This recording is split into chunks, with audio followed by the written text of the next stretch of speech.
Flat کی زکوٰۃ واجب ہوگی یا نہیں؟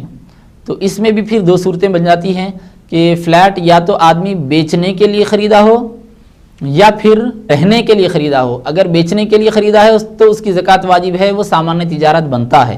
اور اگر کوئی آدمی خود رہائش کے لیے، رہنے کے لیے، اقامت کے لیے اس فلیٹ کو خریدا ہے تو اس کی زکوٰۃ واجب نہیں ہے۔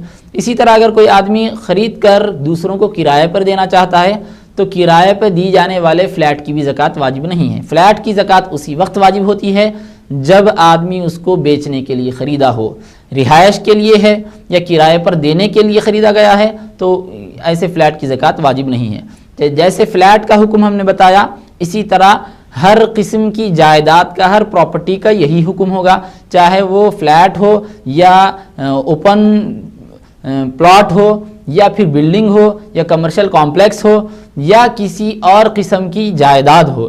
اگر وہ بیچنے کے لیے خریدی گئی ہے تو اس کی مالیت پر زکوٰۃ ہوتی ہے، اور اگر بیچنے کے لیے نہیں ہے، رہنے کے لیے ہے یا کرائے پر دینے کے لیے ہے تو اس کی مالیت پر زکوٰۃ واجب نہیں ہے۔